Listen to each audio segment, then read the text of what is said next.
Good evening, folks, and welcome along to another adventure. This time we head to Darlington, North Yorkshire for the 6th round of the 2022 VMO TCUK Championship powered by Pixelate.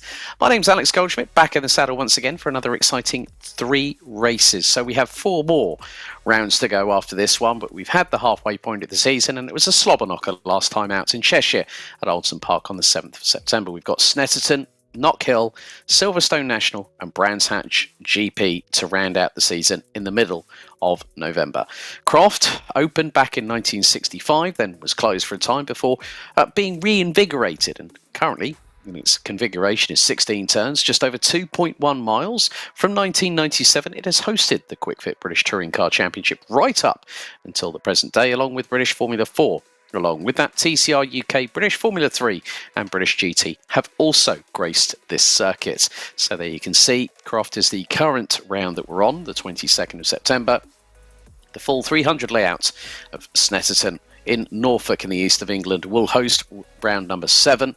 And that'll be 3 races apiece for the remaining rounds as well. Knockhill, so we go north of the border to Bonnie, Scotland on the 19th of October. Silverstone National, the penultimate round of the championship on the 2nd of November.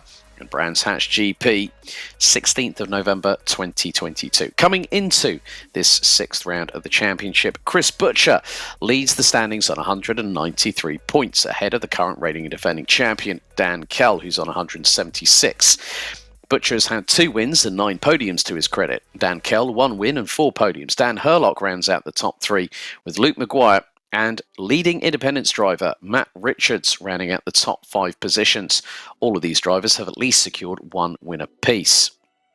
Looking at the overall standings in terms of the teams, THR lead the way just by 8 points coming into this round of the championship, ahead of Zanjo Simsport, with E-Team Hard rounding out the top 3 positions, Drake Racing and Nocturne completing the top 5. And it's a spread of the best part of nearly 200 points between the teams themselves. Now, each of the drivers will be able to use either the Prime, and they'll have 1 use of the option tyre. Now, we have had qualifying, so you can see that John Monroe puts it on pole position ahead of Matt Richards. So it will be Ford versus BMW on the front row.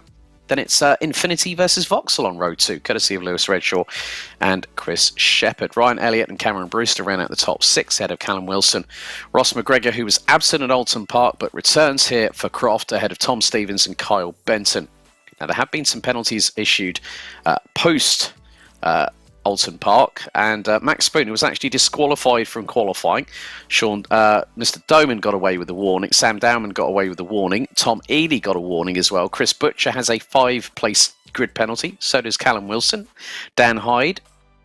Sam Dowman also has a 5-place grid penalty, and so does Tom Ely. But the person who's got the most penalty points so far is Chris Shepherd, with 6 out of 8 so far. And qualifying having already been completed, we will have 3 races over the course of tonight's proceeding. We are waiting for those drivers, and it looks like there's going to be 22 that are showing on my current live timing at the moment, with Scott Morris rounding out everything on this as well. So it's going to be a lot of hard, fast action with corners such as Clervaux, Hawthorne Bend.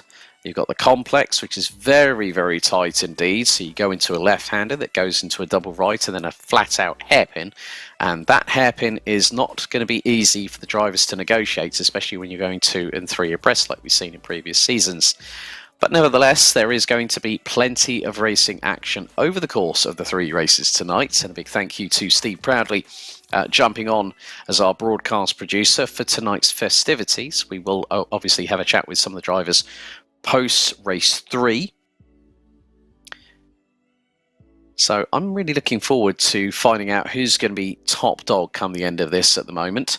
Now, looking at the amount of wins that we've had so far, several drivers have got 2 wins apiece. Ryan Elliott, John Monroe, Toby Davis, who's 6th in the championship standings. Matt Richards has got 2. So has current championship leader and previous TCUK champion in his own right, Chris Butcher, and that was back in the old Smile Power Racing days, if I remember correctly. There you can see the wild expanse of greenery around this circuit. And there are some very, very noticeable tyre barriers that these drivers are going to have to do their best to avoid. Now, if you're going to go 2 or 3 abreast at certain points of this circuit, it is not going to be easy. The current record lap holder is actually by a driver currently in Formula 1, who back in his F3 days set the lap record here. It was, of course, Mr. Sergio Perez from Mexico, also affectionately known as Checo, still working alongside current reigning and defending Formula 1 world champion Max Verstappen at Oracle Red Bull Racing. But we're here to concentrate on tin tops, and that's exactly what I like here.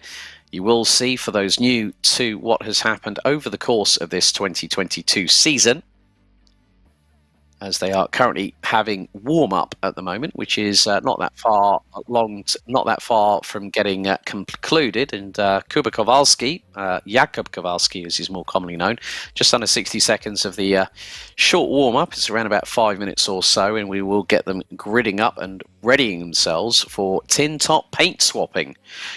And I know for a fact that John Munro, who has not won a race since race 1 at Thruxton, so 2 meetings ago. So he did have a bit of a drama. He didn't score any points at round 2 at race 2 at Alton Park. He was actually taken out on the very first lap going through into Old Hall, and his car was exiting stage right. Nevertheless, I hope for his sake, we have got Ross McGregor returning in the number 3 car. John Munro will be running in the same number as 2009 Formula 1 world champion, and also a man that in his debut season also raced with number 22, and not just Jenson Button, but the man that would then go on to win 7 Formula 1 world titles, take over 100 pole positions and over 100 taking over 100 victories. That man is, of course, Lewis Hamilton. So we will see. Dan Kell hasn't had a good qualifying in the number 1 car. He's down in 11th position post-qualifying, as warm-up is now being shown the check-in, and we're going to be very shortly going into the gridding up formation ahead of race 1 out of 3. So folks, I hope you got your beverage of choice by your right-hand side, and hopefully the popcorn is on the left, because these drivers will give no quarter. They will be making sure that the tyres will be up to temperature. They will go onto a full formation lap of this 2.127 mile circuit, which has a total of 16 turns. Not all of them are named, but some of them are iconic with regards to the British Touring Car Championship. So for those wondering, the only genuine content that is used through R-Factor 2 are the drivers that are using not just a lot of the cars are modded, such as the BMW, such as the Ford Focus. The Infiniti is a new addition to the R-Factor 2 platform and is genuine content.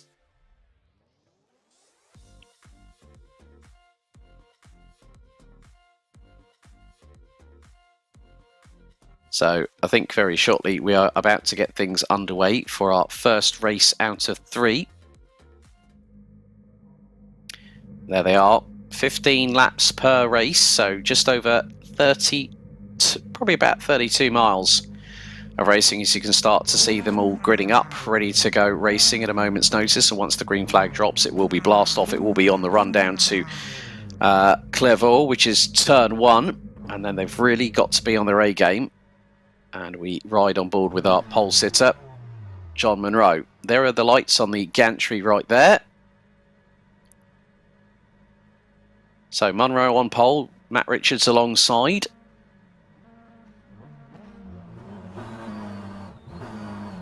And it looks like we are getting underway with the formation lap. So not quite a blast-off start like David Addison would normally say. Let's blast off. Good start by. But Aerostream Motorsport makes its return to the championship as an independent. So I think if we can, let's see if we can ride on board with John Munro so I can take you through the section. So we're going to go on the roof cam. So we've just made our way through Hawthorns, now into the chicane. You can see how tight it is, and with those tyre barriers on the right-hand side and the left-hand side and the respective entry points. And then it's the run down to this very, very slight kink, but then there's going to be a hard braking zone coming up into the right-hander here at Tower Bend. And then a name synonymous with motorsport, particularly in Formula 1, Mr. Jim Clark, who also in his own right was a pretty dab hand behind the wheel of a touring car. We're now going to go through the Jim Clark S's at a fraction of the speed of what these drivers will be going into. Then it's a double right. And we've got Croft, which is this right-hand kink here. Then it's going to be on the brakes into sunny in. And then another right-hander. Bit not too dissimilar, like a couple of corners on a particular Italian circuit. So going through sunny in and sunny out, our equivalent of the Lesmos.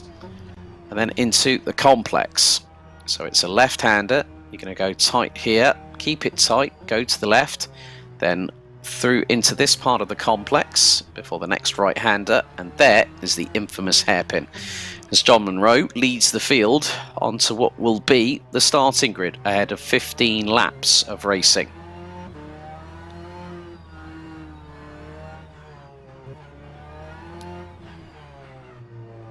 So it's going to be front-wheel drive Ford versus rear-wheel drive BMW, and BMW characteristically will have the very, very good launches off the start phase. Of course, we do have a few Subarus in the mix. The old Levorg GT, as Matt Richards now sitting on his grid position to the outside of John Munro, as we await for everyone to get into position ahead of the first of 15 laps. The top 12 will then have a reverse grid draw. So we are waiting with bated breath. Who's going to get the launch into Clairvaux for the first of 15 laps? And now the revs start to build. First gear engaged. And the lights are out. Let's see who gets a good start. It's a very slow start by one of the E-Team hard cars, but Matt Richards gets the best start out of anybody. Chris Shepherd looking towards the inside early doors on John Munro as they head through into Clairvaux for the first time. Side by side at multiple points up and down the order. There's Tobias Blumschein a bit further down the back end of the field, around about 19th, but Matt Richards has already got a gap, and it's about 0.6 of a second. Push to pass being activated early. The likes of Ross McGregor, Chris Stevens, Tom Stevens, and Tobias Blumschein has had a big old off early doors, and that would have been coming through into the chicane just outside as they've gone through what will be Tower Bend. Now through the Jim Clark S's, push to pass being used by Chris Shepherd and John Munro in second and third respectively. Now Ryan Elliott gets in on the ante as Matt Richards instigates Cone Gate once again. But Dan Hutt in the TR powered by Geeks Energy crew rounds out the top 15 of the number 99 Subaru Levorg. He's got Chris Butcher right up his exhaust pipes at the moment. There is someone off to the left-hand side and nigh on stationary as Shepherd tries to close the gap to Richards early doors. So it's Airstream Racing leading E-Team hard as more positions trying to be gained up ahead as well. That is one of the Drake Racing Infinities around that has just had some contact. And there's another one, that's the Wilsman Racing car as John Munro has got Ryan Elliott to his immediate left-hand side as they complete lap number 1. Yellow out in sector number 3. So John Munro keeping hold of third position, but the number 66 of Ryan Elliott from E-Team Hard. Oh, that was a bit of a bump on the curbs there through Clairvaux from John Munro as they go through Hawthorns. So on to lap number 2, out of 15 into the chicane. Massive amount of dust being kicked up as the top 4 use the push to pass. Richards as he goes through the Jim Clark S's and heads towards Croft, then relinquishes that push to pass.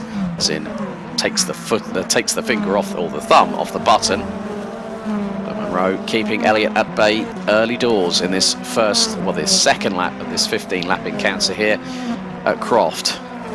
More dust being kicked up. You can see coming through the chicane coming out of Croft and heading into sunny in and sunny out. Munro going tight on the inside, so is Elliott. And so is Lewis Redshaw from the Drake Racing car, and I think it was Ben Willis that got turned around in the number 85 car. And he started in 14th position.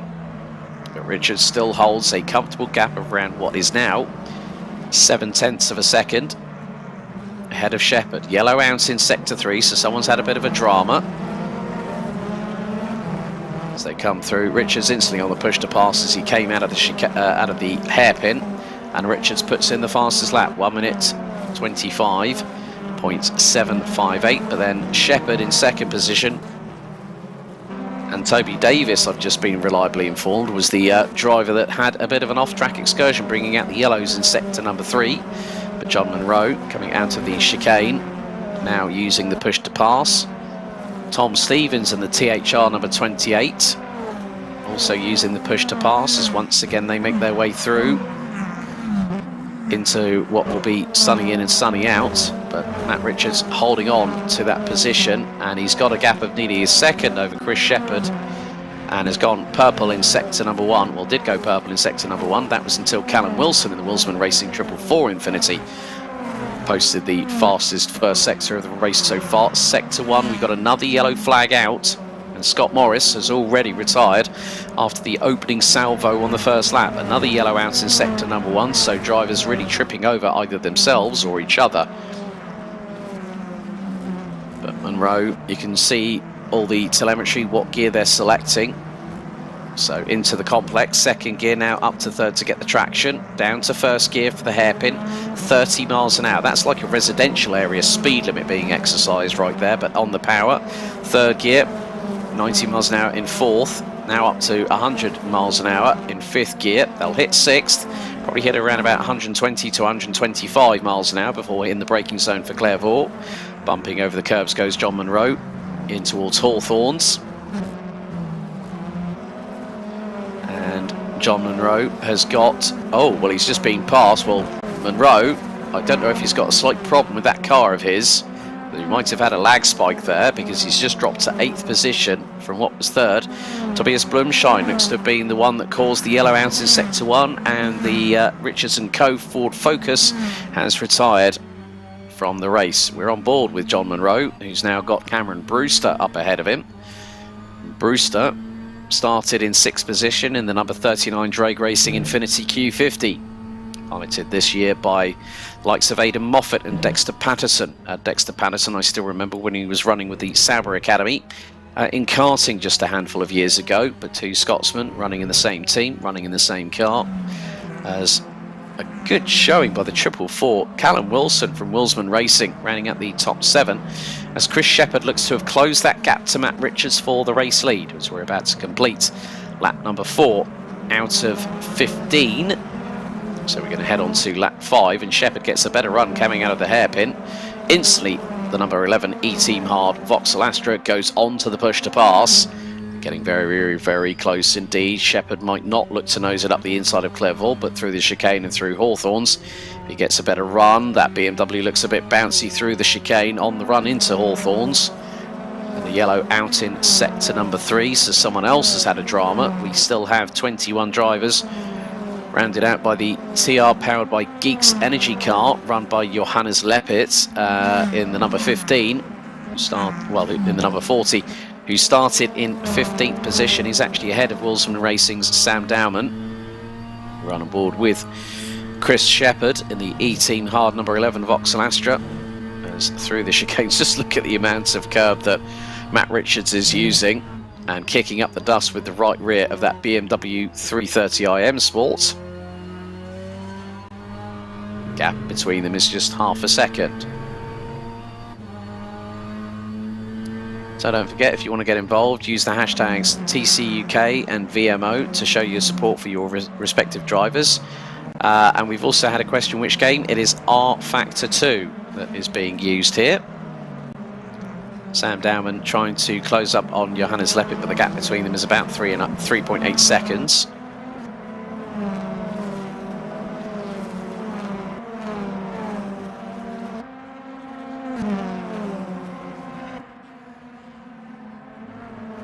So on to lap 6, 10 laps to go of the first race, including this one. And Matt Richards still holding on to that lead of the race. Now the results from race 1 will set the grid for race 2, and then we'll have the top 12 reverse grid draw.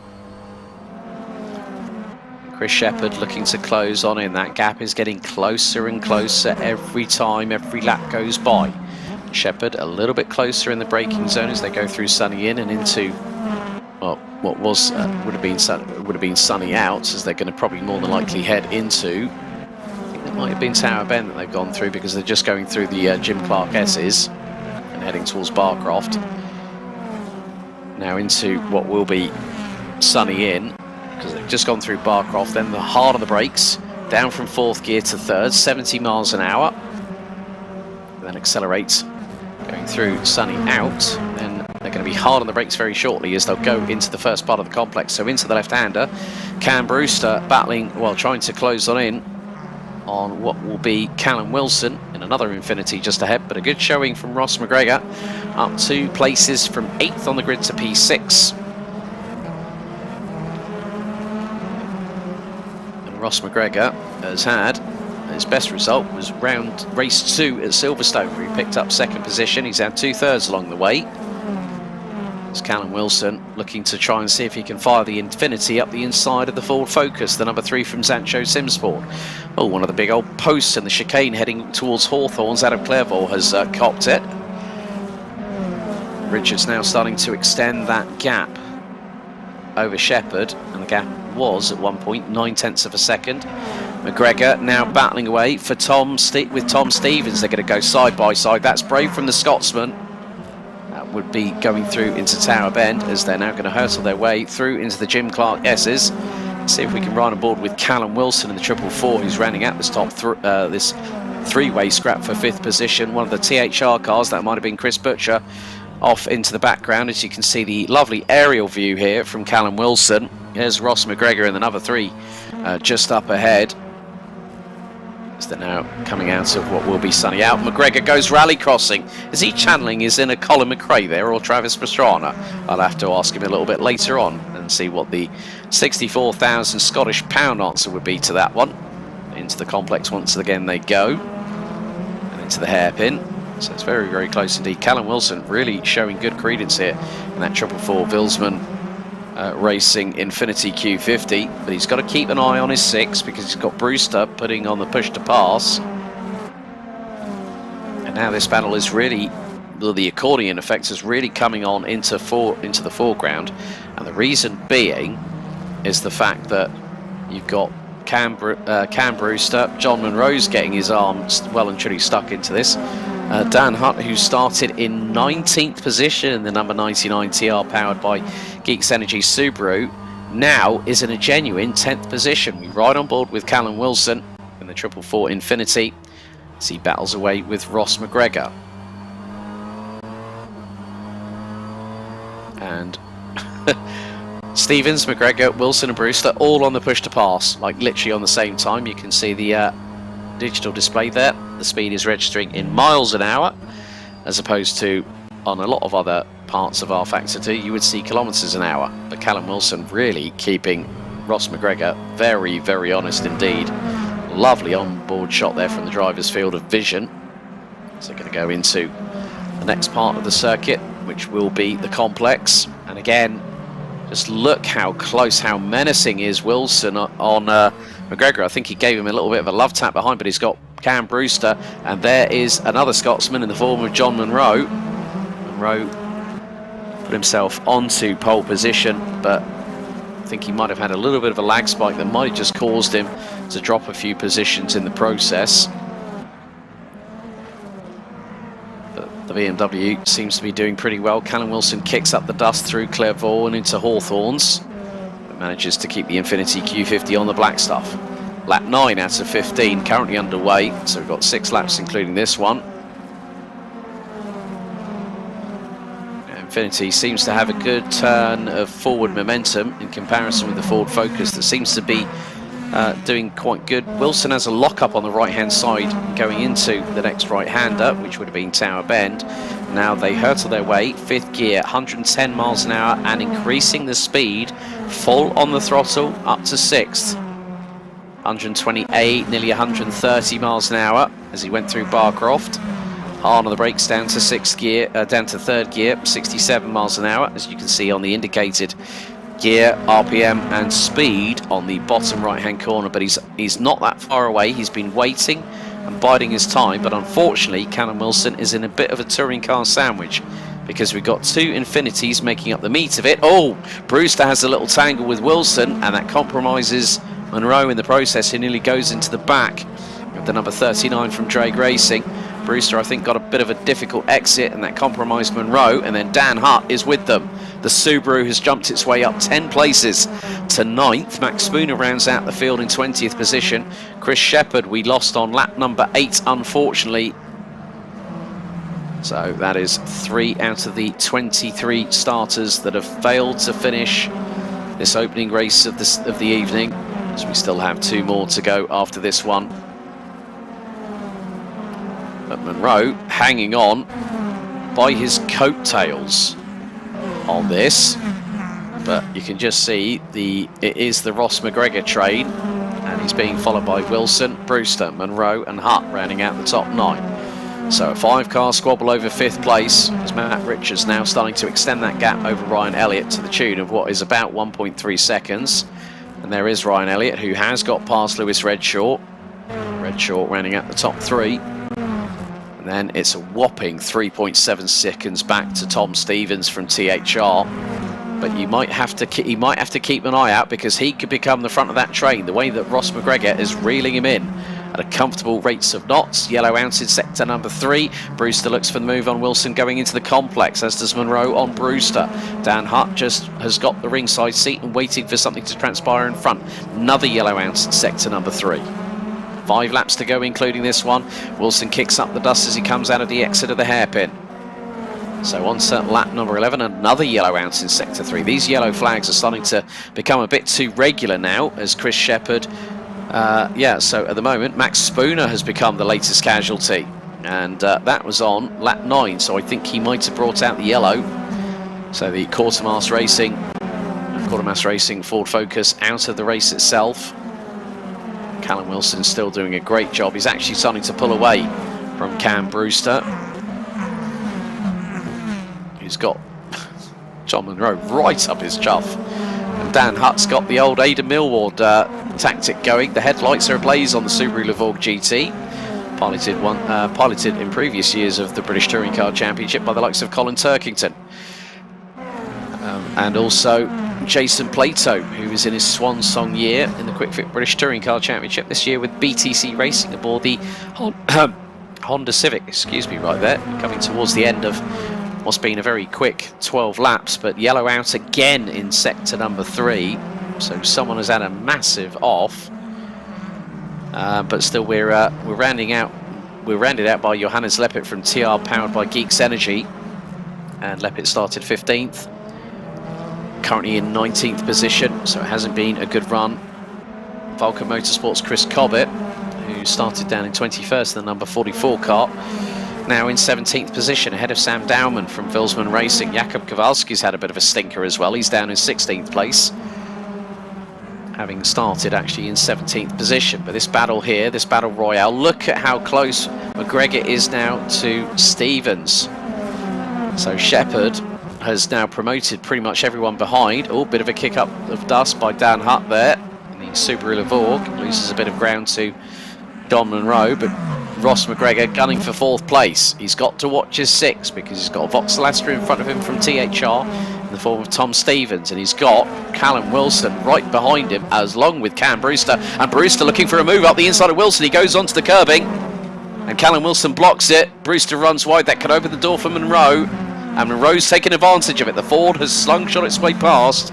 Nice move there by John Monroe, and all over the shop is the back end of Dan Hutt in the number 99 car and the Subaru Levorg. But what a drive from the 99 so far to get up into this position. Yellow ants again in sector number 3. So we're on the verge of completing lap number 12, and Matt Richards, well, if you're not talking about the leader enough, he's doing a damn fine job at the front of the field. Oh, a little bit of a touch between McGregor and Wilson going through the hairpin. Richards is now ahead by 2.5 seconds. Ryan Elliott does not really have an answer, but it will be a good showing for the number 66 from E-Team Hard. Ryan Elliott has picked up 2 wins, one at race 3 at Donington Park, and also last time out at race 1 at Oldton, before it all went downhill rather quickly for the driver. Into the chicane and out of Hawthorns once again. This battle is waging on like a good one. It's like someone's just lit the powder keg right now on bonfire night. It's John Monroe now sizing up a move on Callum Wilson. This is for 6th position. This will be very, very good for Sancho Simsport, because at the moment as things stand, the highest placed THR car is Tom Stevens in 4th. There's another yellow ounce in sector 3 as Wilson goes defensive on Monroe. We're on lap number 13 out of 15, so this plus 2 more laps remaining.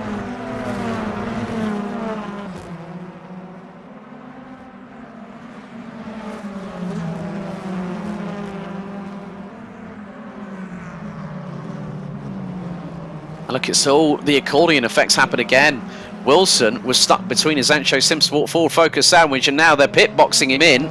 Monroe up the inside of the 444. Monroe could get the run coming out. They bash door panels ever so slightly. The Ford and the Infinity trade paint. But Wilson's going to have the run going into Clairvaux unless Monroe decides to be brave at Brayson.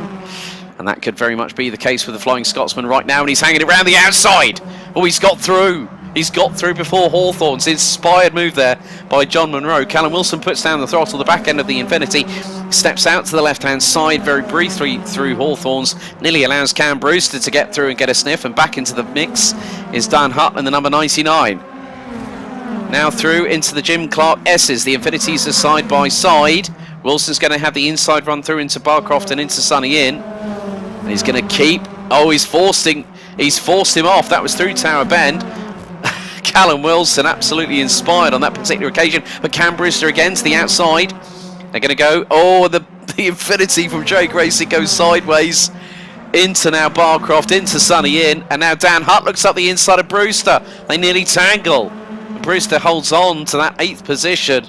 Oh my goodness me, has someone got a defibrillator on standby? Not for me, but probably the drivers. And now Monroe's gunning for McGregor. There's no love lost between the Scotsmen. They might be teammates. They are battling for position.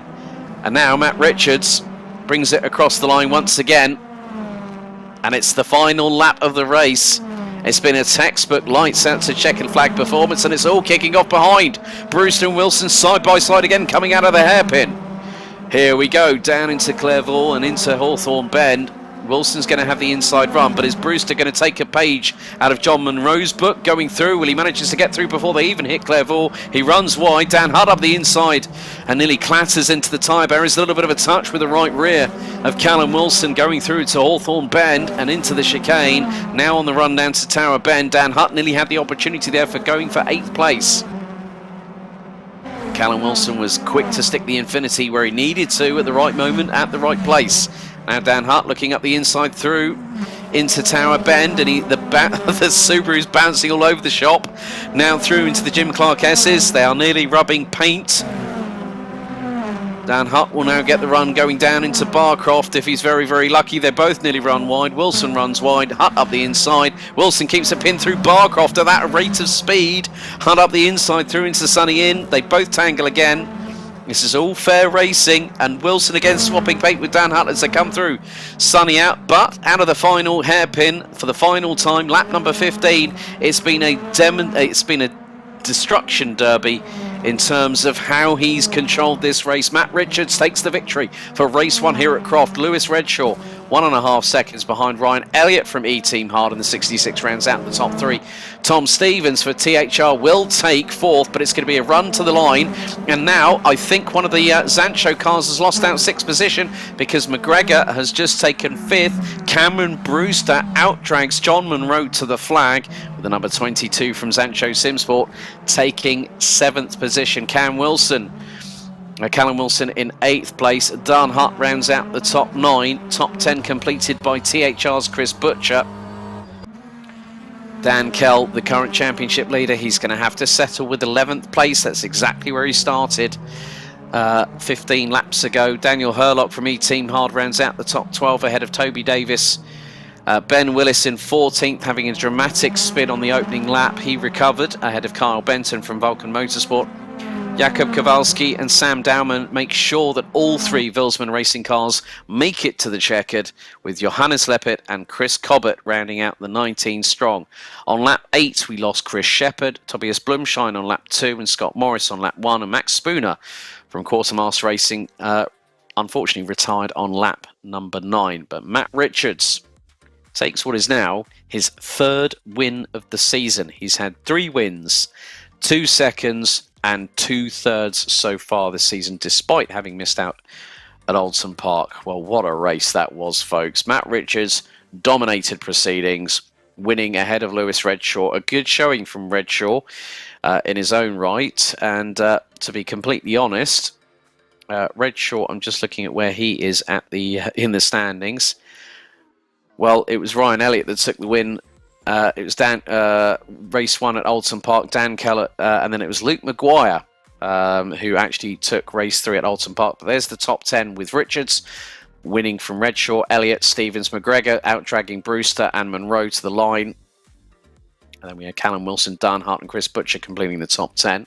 Adam Langston says, excellent race. Yes, it definitely was. We've still got 2 more to go. Dan Kell, ahead of Daniel Hurlock, Toby Davis, Ben Willis, Kyle Benton, Jakub Kowalski, Sam Dowman, Johannes Leppert and Chris Cobbett rounding out the 19 cars that completed the full race distance. Chris Shepherd, Tobias Blumschein, Scott Morris and Max Spooner. Well, Max Spooner unfortunately disqualified on lap number 9, possibly for too many track infringements. Not 100% sure on that one. But that wraps up things for race 1. We will be back after an advert break, a little bit of a respite. I need to get some hydration, as you can probably hear in my voice, but we'll be back very, very soon for race 2 coming up next.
Welcome back, ladies and gentlemen.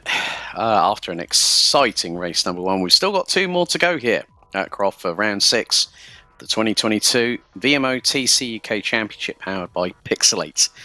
So Matt Richards took the opening win and becomes the most successful winningest driver in terms of race victories this season. That's the first time I've ever used that word in commentary. And also, in the process, set the fastest lap of the race, 1 minute 24.802.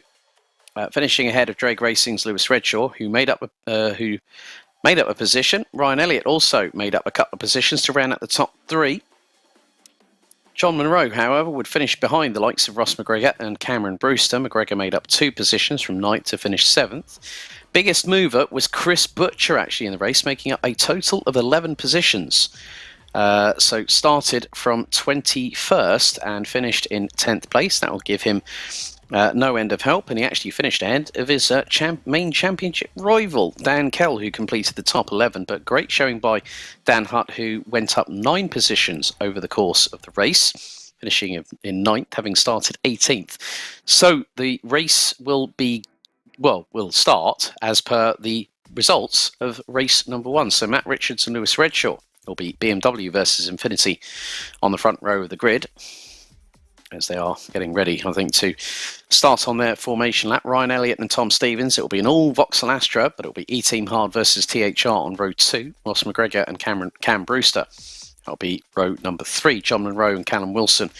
Row 4, Dan Hutt and Chris Butcher ran out the top 10, with Dan Kell and Daniel Hurlock rounding out row 6. Row 7 will be Toby Davis and Ben Willis. And then it will be Kyle Benton and Jakub Kowalski, followed by Sandauman, Johannes Leppert, Chris Cobbett, Chris Shepherd.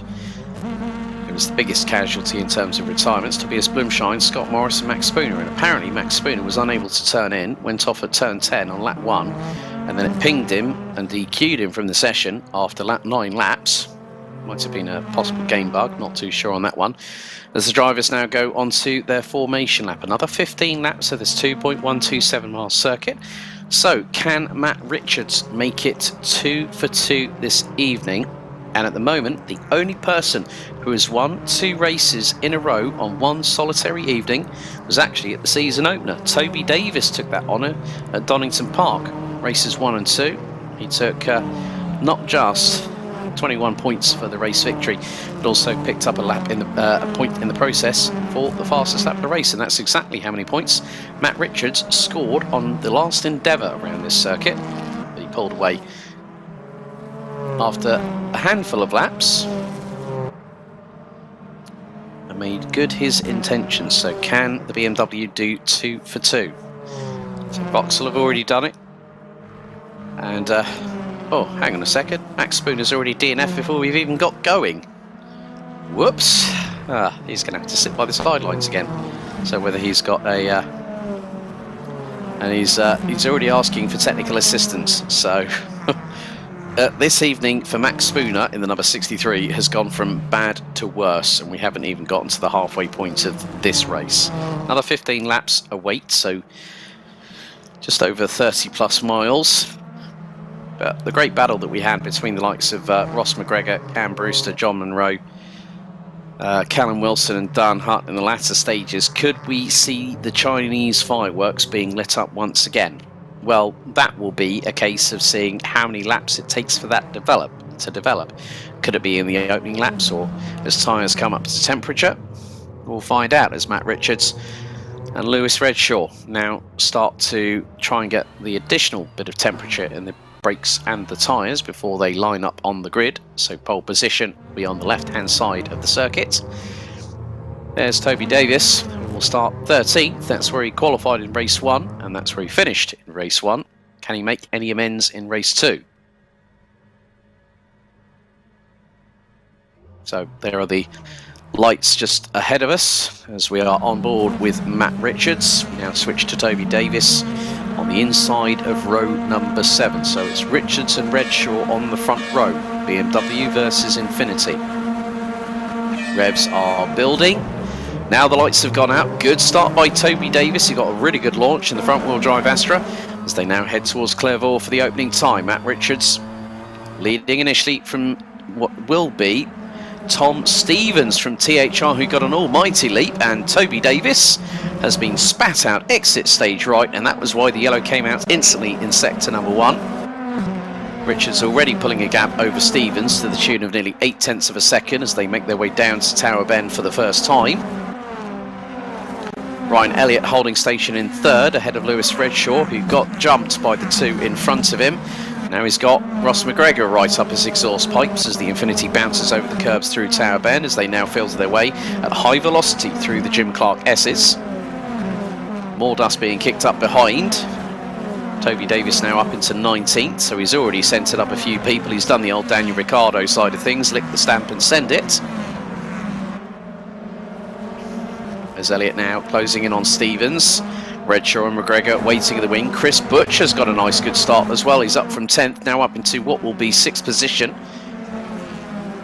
As Redshaw trying to look up the inside of Elliott there as they head into the complex for the opening lap out of 15, but already Matt Richards has got a comfortable gap. It's over 1.7 seconds as they exit out of the hairpin. Elliott leading the train behind, which includes the likes of Messrs Redshaw, McGregor, Butcher, Brewster, Kell, and John Monroe's ended up all the way down to the back of the grid. He's down in 21st as the Scotsman, so he's got some moves to make.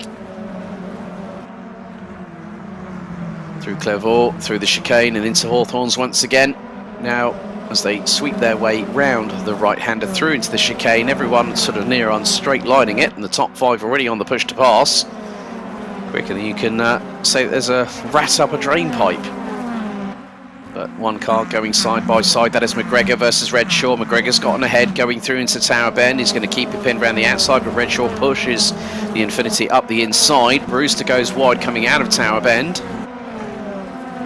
And McGregor again trying to force the window of opportunity to be opened. Not let it happen, just force it open and see what transpires. Now he's going to launch it up the inside into Sunny Inn. There was no room in the inn there for the Scotsman, but now he's being caught hand over fist by Chris Butcher. Dan Kells also had a good launch. He started from what was 11th position, and now he sits in 8th place. So that's 3 positions gained by the reigning and defending champion as they bump their way over the curbs and through the apexes in the mid part of the complex, now through into the hairpin. Slow speeds, it's slow in, fast out at the hairpin.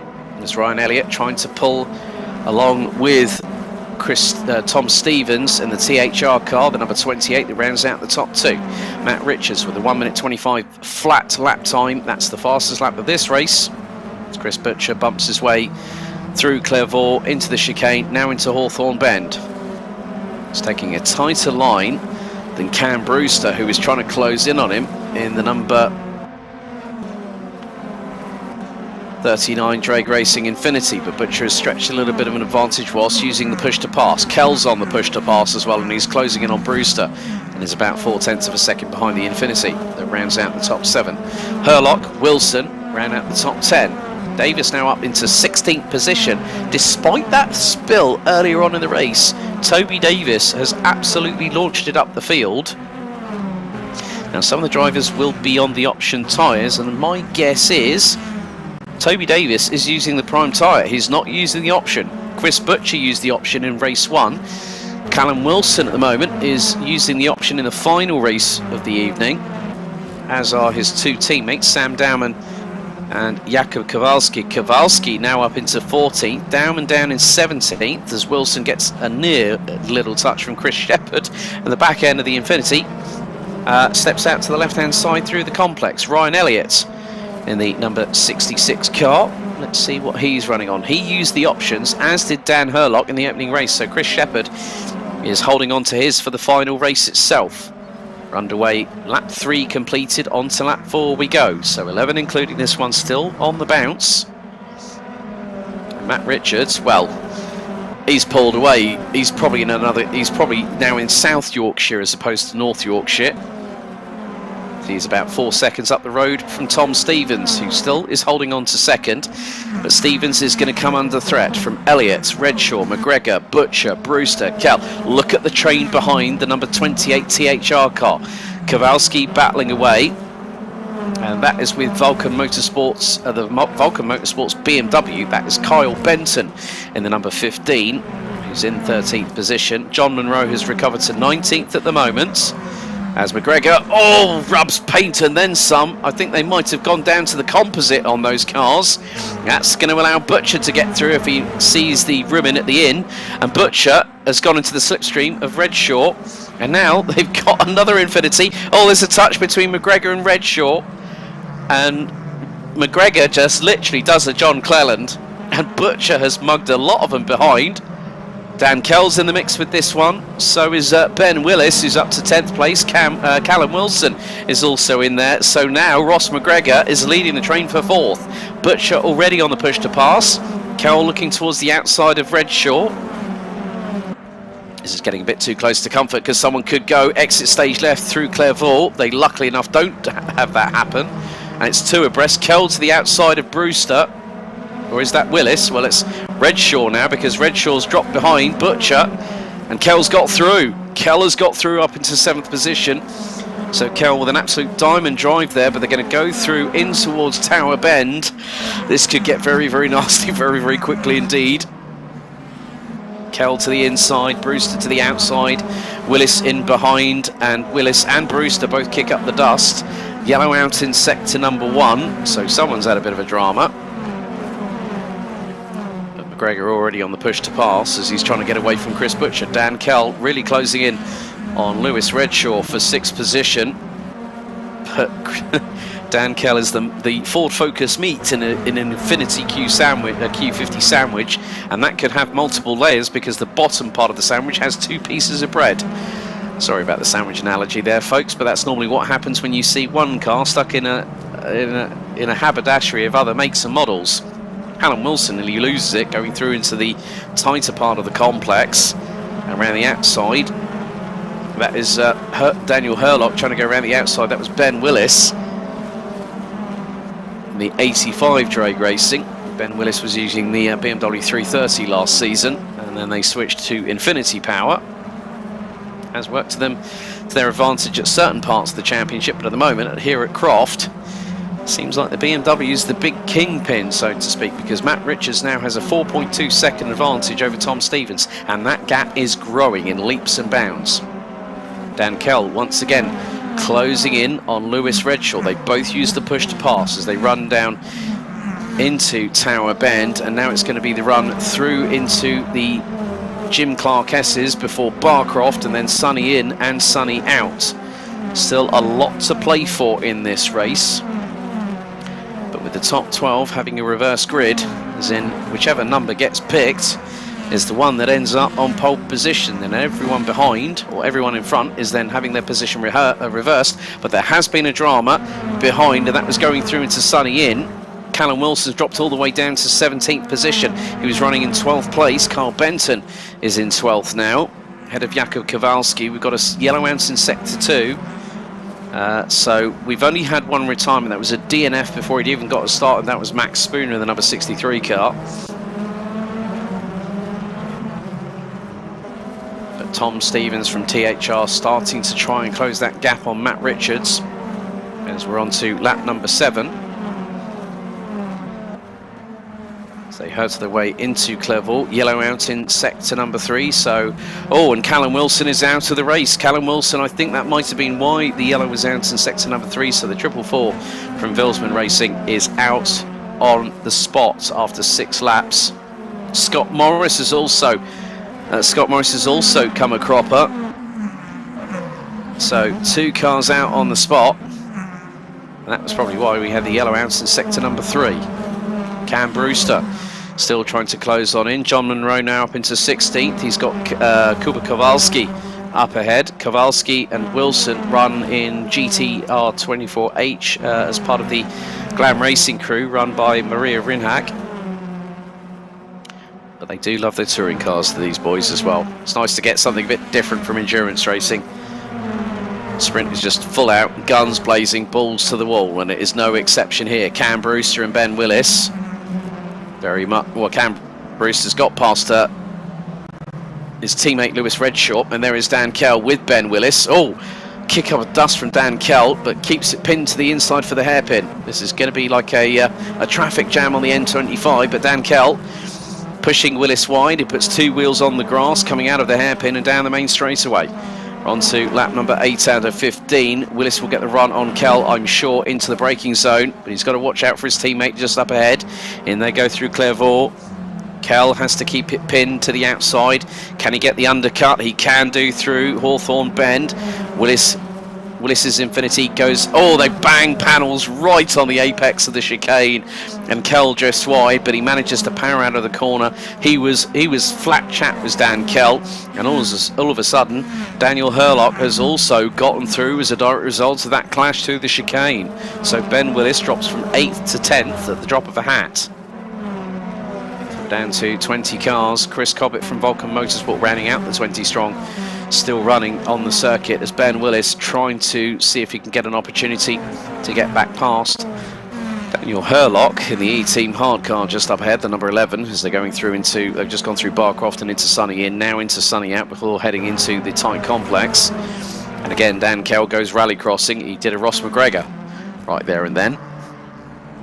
As Ryan Elliott right on the back bumper of Tom Stevens, and Ross McGregor is not that far. Elliott sends it up the inside through the hairpin. The Astras now rub front wings, right front on the E-Team hard car, the left front on the THR car, as they now go down the main straightaway, both on the push to pass. Stevens is millimetres ahead as they head into Clairvaux as we start lap number 9 out of 15. McGregor is just waiting the wings to see if he can pick up the pieces of what happens in front. The Scotsman just holds back. Chris Butcher is now with them, so it is now the Tom Stevens train as they go through the chicane after exiting out of Hawthorns. Excuse me, now down to Tower Bend once again. McGregor looking to the outside. That's going to be brave, but then Elliott shuts the door, but then he leaves it wide open, and that was going to happen at some point, and Ryan Elliott has a tangle with Ross McGregor, and McGregor, I think, is slowing, and I think he's out. Kuba Kowalski is also out. He's just DNF'd in his own right, and Ross McGregor, that is probably going to be more than likely suspension damage for hitting the wall, and the Scotsman was running genuinely for 3rd place, and through that incident with Ryan Elliott, the Scotsman is out on the spot. So now that puts us down to what will be 18 drivers because Chris Cobbett is still circulating. So Ryan Elliott has really, well, he was involved in the incident with Dan Kell on race 2 at Alton Park last time out when they came over the start-finish straight and Elliott was into the barriers. Now it's the Zancho Simsport car that's ended in the barriers, and it's Ross McGregor. I'm sure that Ross McGregor will not be very happy about that one. But McGregor had gotten, he thought, quite a way in advance, but that is part and parcel of racing. Not too sure if Elliott has picked up any superficial damage, but Butcher has really got the run on teammate Tom Stevens. They are battling. It's THR versus THR, and Butcher's already on the push to pass before they even hit the chicane. He was actually flat chat with the push to pass on. Yellow Ants in sector number 2. So we're down to 18 runners and riders. And Chris Butcher sends it up the inside. That's through Tower Bend on Tom Stevens, and now takes 2nd position. Yellow Ants in sector number 2 as the 2 THR cars make their way through the Jim Clark S's once again on lap number 10 out of 15. And after this, it will be 5 laps to go. Matt Richards is on course. He's 6.3 seconds up the road from these 3 Vauxhall Astras plus an Infinity that have now made it into the top 5. Cam Brewster now rounds out the top 5 and is less than 3.5 tenths behind Ryan Elliott, and that Infinity looks quick. They're going to go into the next left-hander, into the complex. Brewster decides to think better of it. He's got to wait, maybe if he gets a chance through the Jim Clark S's, or maybe coming out of the chicane going down towards Tower Bend on the next lap will give him the opportunity he needs. So we'll have a back marker just up ahead. 5 laps to go as Richards has already crossed the stripe about 6.5 seconds ago. That is probably Chris Cobbett that I think might have just pulled into the pit lane in the Vulcan Motorsport number 44. Cam Brewster doing a sterling job. Finished P6 in the previous race, now in 4th place. This is all kicking off behind. Dan Kell trying to close on in on Lewis Redshaw. Looks like Chris Cobbett is serving a pit stop penalty for more than likely exceeding track limits. That'll be an in-game penalty that he will have received. So heading over 130 miles an hour.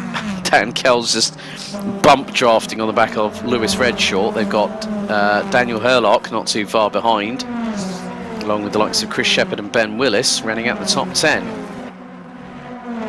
So the first one was a doozy. This one's a slobber knocker. What's race 3 going to bring very, very soon?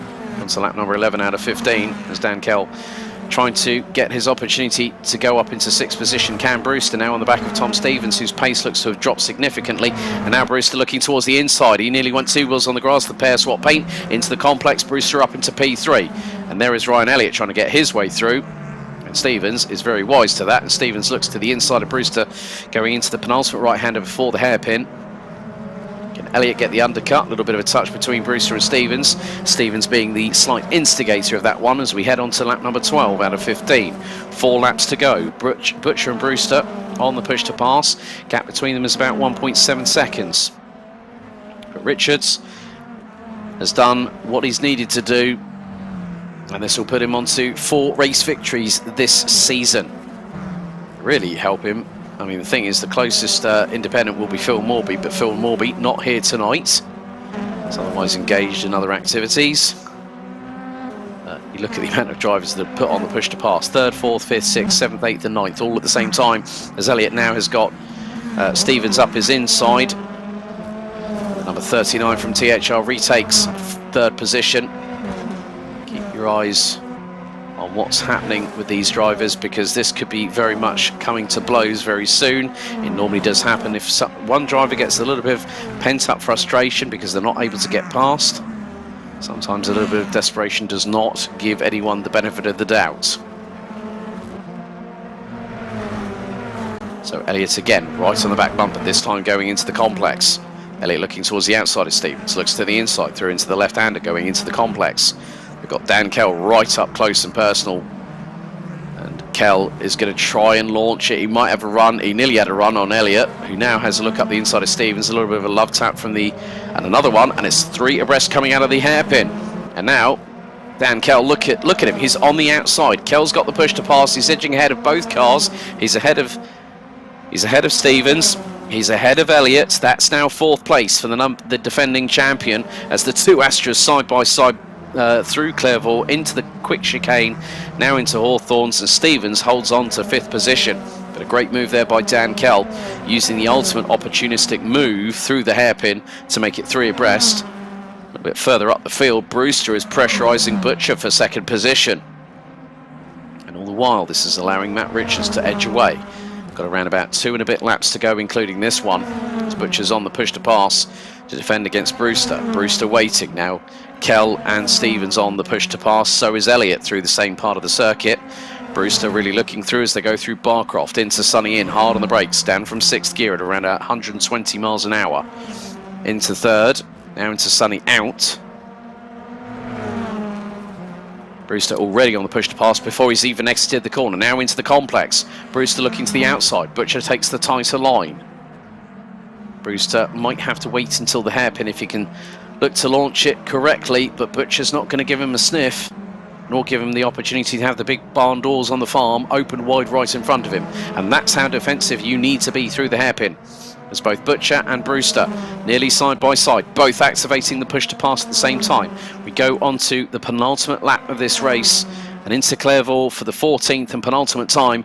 Butcher still holds on going into Clairvaux ahead of Brewster, but Brewster is still giving pressure to the number 65 THR Vauxhall Astra. As already before they go out of Hawthorns, Butcher was straight on the push to pass like nobody's business, and then Brewster waited until after the chicane to then wind it up. Now into Tower Bend once again. Brewster, a little bit of a tighter line from the Infinity. It bumps over the curbs going through Tower Bend. Now one of the fastest parts of the circuit through the Jim Clark S's. 110 miles an hour. Now they'll go up into 6th gear. The best part of nearly 130 miles an hour will be reached when they hit the inside of Barcroft. 128 indicated on the speedometer for Cam Brewster into Sunny Inn once again. Matt Richards now 8.4 seconds ahead. of these two, and they're still squabbling like two petulant children over the last swing in the playground, as now Brewster sizes it up, going through into the complex, and once again Butcher had the presence of mind just to keep that car in front. So Matt Richards now will go on to the 15th and final lap. The Aerostream Motorsport BMW has been dominant. May have taken second in qualifying, but has led every single lap of this race so far. Yellow out in sector number 1 as we go on to the 15th and final lap. Brewster looking at every way he can in his power to try and get past Chris Butcher into Clervaux for the final time. Now into Hawthorns. Butcher still ahead. And look at this, Ryan Elliott side by side with Lewis Redshaw heading into Clervaux, and it's 2x2 hurrah a little bit further back, because you've got the likes of Tom Stevens and Daniel Hurlock embroiled in a battle, and that is for position. That is for 7th on the road. Behind them they've got Chris Shepherd and Ben Willis, and with that will be Johannes Leppert from TL, powered by Geeks Energy, and the other Subaru Levorg. But Matt Richards at this moment in time is making his way through the Jim Clark S's. These two now are only just about to make their way through into that, having gotten out of Tower Bend. Now they're going to be heading into Barcroft. Look at the rate of knots as Brewster looks for the inside. Butcher pulls to the left and then instantly cuts across the front bumper of the Infinity. But Matt Richards is not that far away from completing a double for the first time since the opening round at Donington Park, as Brewster again looks for the inside going into the complex. Matt Richards, it's not just one, it's two in a row for the number 4 Aerostream Motorsport BMW, as Brewster trying to get past Butcher, and there is Dan Kell. Dan Kell has had an absolute storm of a race, up from 11th to what is going to be P4 on the road, but it is going to be Chris Butcher that holds on to second at the death ahead of Cam Brewster. Dan Kell, and there is Lewis Redshaw, who wins the battle for 5th position, and everyone's squabbling over the scraps over the table behind, and that is going to be Daniel Hurlock beating out teammate Ryan Elliott. Also Chris Shepherd made his way up from what was a significant drop down the order, made his way up what would have been 12 positions from 20th. Ben Willis will crawl across the line in around about 16th place, but well, Matt Richards has been the standout driver so far this evening here at Croft. The BMW from Aerostream Motorsport has taken its second successive victory here tonight, becoming the only driver, apart from Toby Davis, to have done that so far this season. And what's more, statistically, it's also in the opening 2 races of the night. So Matt Richards wins race 2 here at Croft, bringing his winning ratio to 4 races so far this season. Chris Butcher holding on to second ahead of Cam Brewster. A great battle right up into the death, and they nearly opened the door, both of them, for Dan Kell, who rounded out the top 4. Lewis Redshaw took 5th place ahead of Daniel Hurlock, with Ryan Elliott, Chris Shepherd, Tom Stevens and Johannes Leppert having a great drive up to 10th position. Toby Davis in 11th ahead of John Monroe, who recovered to 12th position. A DNF for Tobias Blumschein meant that he would start down in 21st, but the Richards & Co. Ford Focus made its way up to 13th ahead of Dan Hutt, with Carl Benton rounding out the top 15 positions. Ben Willis, Sam Dowman and Chris Cobbett were the last of the classified finishers. Cobbett actually copping a penalty in the pits after a track limits excursion meant he got an in-game penalty, with Ross McGregor, Jakob Kowalski, Scott Morris, Callum Wilson out of the race at various points. So lap 8 for McGregor, lap 8 for Kowalski, Morris and Wilson out on lap 5, and Max Spooner actually not able to take the start. So that is race 2 out of 3 here at Croft. We're going to go to a brief intermission, and race 3 is coming up next, folks. We're going to find out who's going to be our pole sitter after what has been a fantastic 2 races so far.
The tension builds ahead of the third and final race here for round 6 of the 2022 TCUK Championship, powered by Pixelate. Alex Goldschmidt in the commentary box and Steve Proudie on the cameras.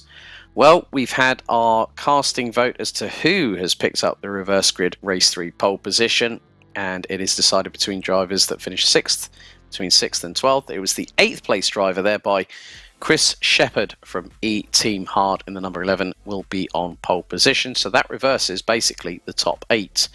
So what it will mean is that the top 3 positions are locked out by E-Team Hard. So it'll be Chris Shepherd, Ryan Elliott and Daniel Hurlock on the top 3. Lewis Redshaw will be the highest place of the drag racing cars in 4th, ahead of championship defending champion Dan Kell. Cameron Brewster, Chris Butcher and Matt Richards will round out the top 8, and then everyone is exactly where they finished last time on race 2. And hopefully for Max Spooner, maybe third time's a charm, because he had a DQ in the first race, wasn't able to start race 2. Hopefully his technical issues have been sorted out before race number 3, as we are literally going to be more than likely on the formation lap ahead of this third 15 lap race around this 2.127 mile circuit. But can Matt Richards from 8th on the grid make it 3 in a row? It'll be the first time this season somebody will have done it. But as we know, with touring car racing, anything can happen, and if you are stuck at the bottom part of the top 10, beware of what might transpire, because that unpredictability factor in touring car racing normally does rear its ugly head, and quite significantly. So it looks like the drivers are on their formation lap, as Chris Shepherd will lead the field around the circuit. A full tour of this circuit that was reopened back in 1995, but originally based on an old airfield site, opened it originally in 1965. And there are the cars on their formation lap. So can Matt Richards become the first driver this season? He will have ballast on board as well, along with the push-to-pass system. So can that 330i Sport make good its intention going through the field? If they start battling in front of him, he might have an opportunity of getting through and getting some positions whilst everyone loses their heads. And that can sometimes happen, but you've got the 3 E-Team Hard cars at the front of the field, and it could be an Astra meritocracy for the top 3 come the end of this race.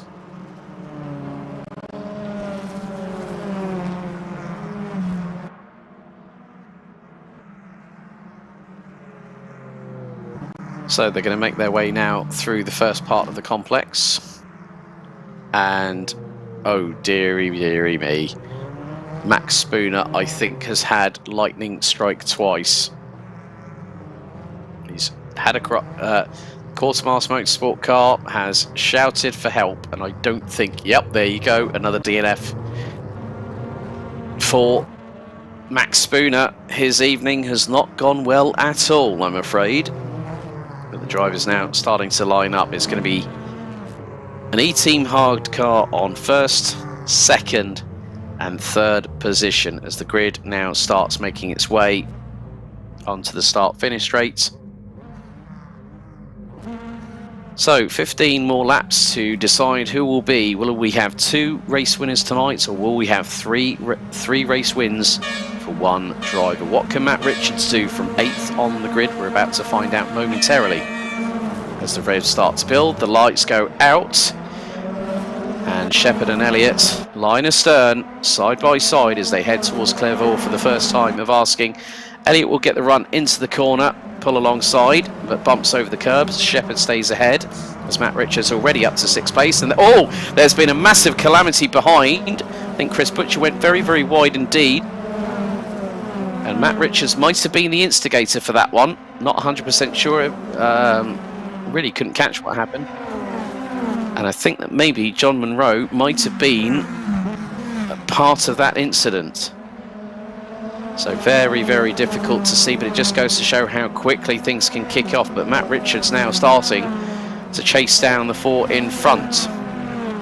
Now, if he does win this race, the thing is, will that result stand? It's going to be down to whatever happens when protests get filed in. All the results called by myself this evening have been provisional. Now, the race director and the race stewarding panel will look through this with a fine-tooth comb. But Shepherd leads from Elliott, Herlock. So E-Team Hard lock out the top three. Drag Racing's Lewis Redshaw in fourth in the Affinity as he gets a bit tail happy going through the last right-hander at the complex, but he's going to open the barn doors wide. Matt Richards up the inside in the number 4 car. The number 24 starts pulling ahead. Richards and Redshaw at the same time use the push to pass. Richards will look for the undercut if he can going through into Clairvaux, but Redshaw looking up the inside of Herlock. Bumps over the curbs, runs a little bit wide, nearly gets the touch from behind courtesy of Richards. Shepherd now has a lead of just over 1.2 seconds ahead of Ryan Elliott, with Herlock rounding out the top three. Redshaw and Richards in battle. The lines have been drawn. The war has yet to be won. We still have this plus 13 more laps to go. Through into Tower Bend, Chris Butcher battling away with Tom Stevens. They've got one of the, that's Dan Hutt up again into the top 10. So the 99 has had a good score here. Oh, that was very, very close indeed. That was, now they're going through Barcroft. Richards goes sideways. Richards goes sideways into the approach into Sunny Inn. And I think he's just had a Code Brown moment and maybe had the standby electric defibrillator required if needed. I don't know how the hell he hung on to that one, but he must have kept the throttle planted and turned in and braced himself for what was going to happen next. But a very, very good save from Matt Richards. Yellow out in sector number 2. So I think Chris Cobbett is stationary. That will be going into Sunny out, so that could be a retirement on the spot. Max Spooner not even making it to the start line again. Lewis Redshaw looking up the inside of Dan Herlock into Clairvaux, and he nearly tangles with the E-Team Hard Vauxhall Astra, but they managed to make it through, going through into Hawthorne Bend. Matt Richards now, well, he just hit the throttle and the tail end kicked out to the left-hand side, but now he's starting to close in and has got the push to pass activated. So the rundown into Tower Bend through the kink. And Richards to the outside, swaps paint with Redshaw. Now they're going to come out of Tower Bend and go through the Jim Clark S's, increasing speed, 5th gear, 100 miles an hour and climbing. Elliott and Herlock on the push to pass. Redshaw was not, neither was Richards. Into Barcroft at 130 miles an hour at 6th gear, hard on the brakes. Down to 3rd, 70 miles an hour through Sunny Inn. Now they're going to accelerate going through the midway point as, oh, that was very, very wide for one of the Vilsman cars. And that was probably Kuba Kowalski in the number 9 car behind Dan Hutt in the number 99, who rounds out the top 10 and has the headlights flash lighting up again, and this time it's on Chris Butcher. So we're about to complete lap 3 out of 15 very shortly. So we've got another 12 laps to go as Lewis Redshaw and Matt Richards closing in on Daniel Herlock from E-Team Hard. It's still a lockout for the E-Team Hard crew at this early stage of the race, but Redshaw pulls to the inside of Herlock. Into Clairvaux, can't get the job done. Richards gets the overspeed. Look at the overspeed on that BMW, that was incredible. But Richards knew where to place the car. And now the top. So it just goes to show how quickly that BMW can go through a corner. But he seems to be losing a bit of top end because of the fact that if he's got that ballast on board, you can see he's locking up the brakes on the right rear. Redshaw gets tail happy going through Tower Bend.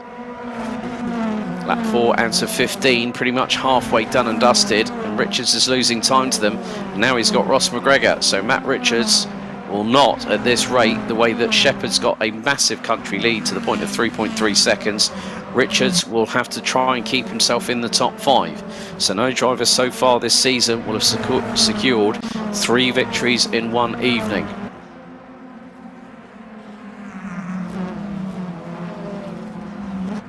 So if it had been that Daniel Herlock had gotten that reverse grid pole, it might have been a bit easier for Matt Richards. But whilst the three in front are battling, it's bringing Richards back into the mix, and Richards gets the inside line on Redshaw, and again Redshaw able to use the power, the traction of that Infiniti Q50 coming out of the hairpin to keep in front of the BMW. Lap 5 out of 15. It's nearly side by side between Elliott and Herlock, and they go side by side through Clairvaux. They both run wide. That's going to open the doors open. That's the doors open. Elliott's going to lose one place to Redshaw. Will he lose one to Richards? He nearly will do. As they come out of the chicane, the two are side by side. Richards runs wide, the dust kicks up. Richards is going to have the inside line going through into Tower Bend very shortly. So not for the want of trying. Richards, Richards and Elliott's have tangled. Redshaw's now being turned around, and Elliott has just been passed by McGregor and quite a few other drivers as well, but Redshaw's having to hold on to the brakes, and Jakub Kowalski's lost the back end. The Infiniti 100 degrees the wrong way, pointing around the other side of the circuit, and Johannes Lepit has absolutely flown up the order. He was in 10th position. He was in 10th for race 2, and now he's in the top 6. So Johannes Lepit is having an absolute blinder for TR powered by Geeks Energy. But then you see all this battle. Richards is involved again with more incidents, and now he's ahead of Daniel Herlock. Elliott's down to 5th, Lepit's in 6th and closing in on the 66. Richards goes wide through that part of the complex. Herlock looking to the outside. McGregor's looking to the inside.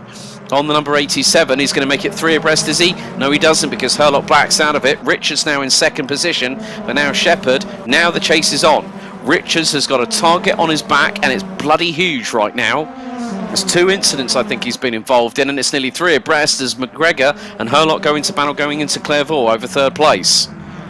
Well, dramas and then some in this 3rd and final race here at Croft. My goodness me. Matt Richards now I think might have the bee in his bonnet and probably has got the bit between his teeth, because he's going to try and chase down Richards, but Richards has put in the fastest lap of the race, and last time around that was nearly a second quicker than the guy in 2nd position, but Richards is not able to power away from McGregor and Herlock. You can just see that BMW just struggling a little bit in the straight line. In the twisty stuff it's mustard, but in the straight line you can see how quickly McGregor and Herlock, and now Elliott's coming back into this. I said about Chinese fireworks earlier on, folks. I think that has now been ignited, and royally ignited, and now Matt Richards is leading a train.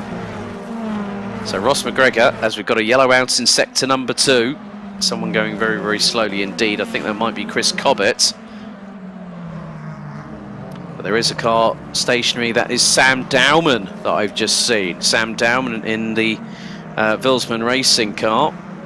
That is the number 8. It's actually parked up. That was coming through into Barcroft. So we're on to lap number 7 out of 15. Oh dearie me, the big barn doors of Chinese fireworks were opened and lit aflame, and Matt Richards might have been the instigator. I don't think he's going to be flavour of the month after that one, or those 2. But Ross McGregor is going to be filled with Scottish vigour right now, because he will want to close in on that BMW. But I've now just checked out what's happened in front.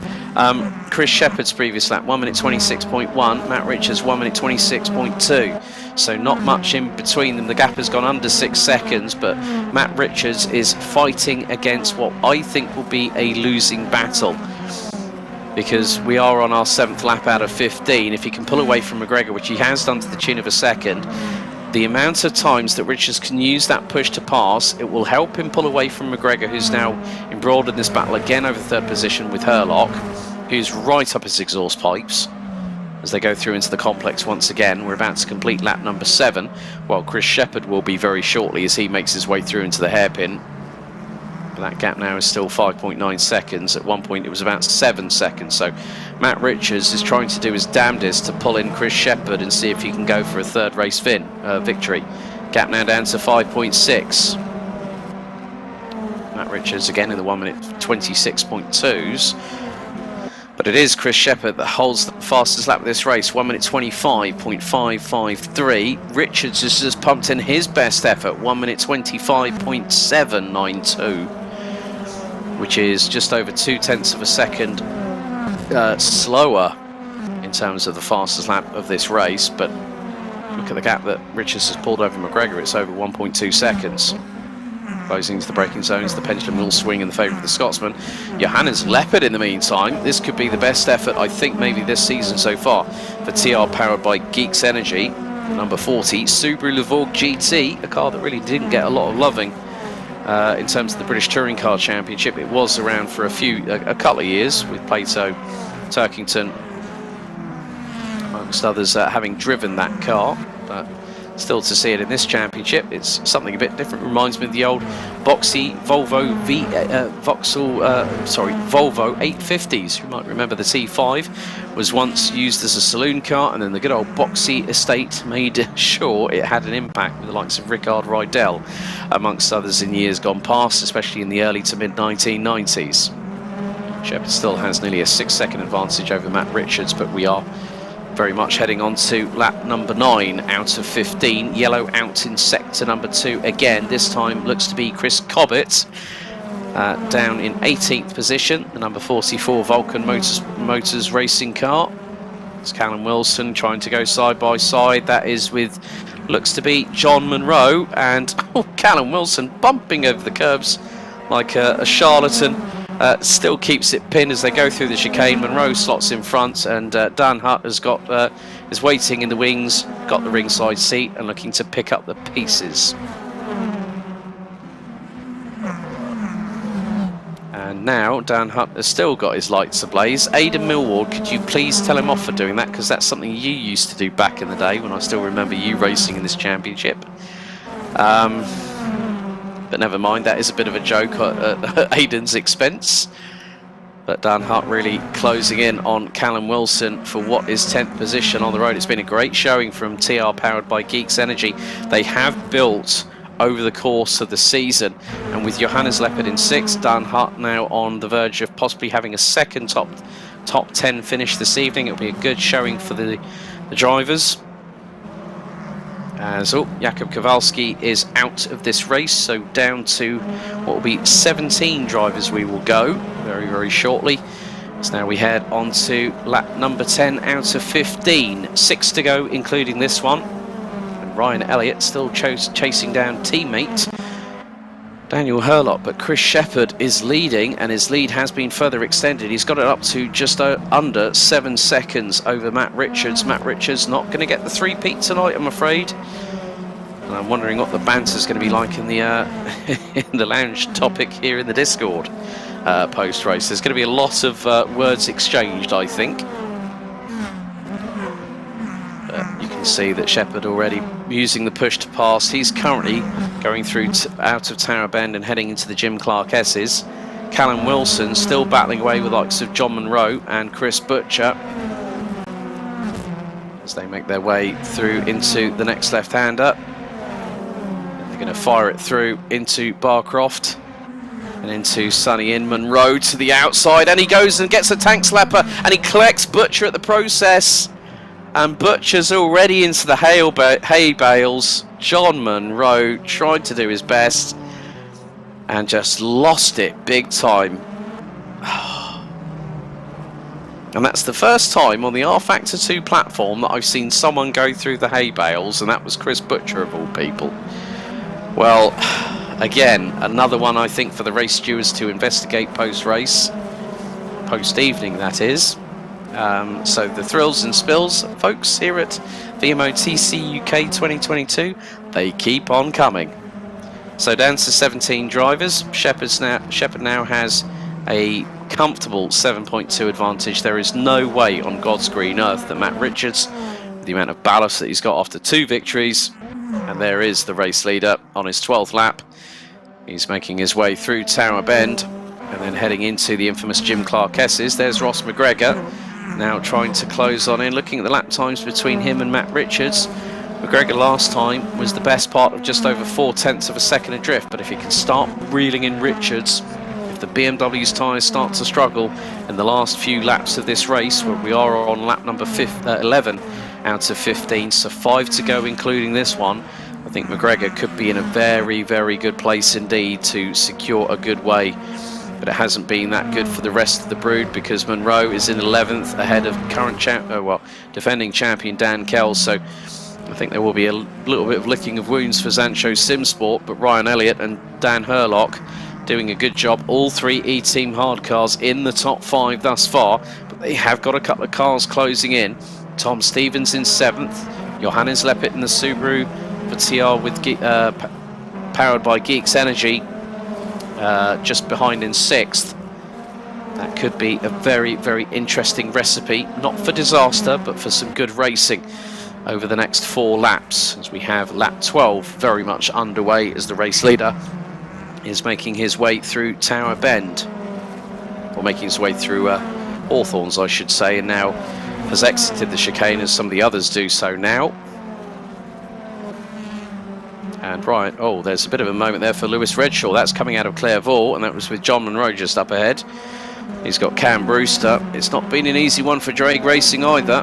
There's Ben Willis at the moment. Now, where is he? He didn't actually take to the grid this evening. He was due to start behind Kyle Benson. So no Ben Willis, so Drake Racing down to 2 drivers for the final race of the evening. Johannes Lepit has done a great job. Also Dan Hutt now in 9th as a result of that clash between Chris Butcher and John Munro. Allowed the likes of Callum Wilson, who's now up into 8th position, to get on through. The laps are counting down, and Shepherd, all he has to do is just keep doing what he's doing. Not miss any apex, not miss any braking zone, power out of the corners correctly, don't have any snap understeer or steering induced snap oversteer, which can sometimes happen depending on how hard you're pushing those tyres. And looking at the amount of people that were on options, well, Chris Shepherd saved the best to last, and that was the right decision in my honest opinion. He was on the prime tyre for the first 2 races, and he finished P8 in the second race and DNF'd in race number 1. So he will become another new race winner this season.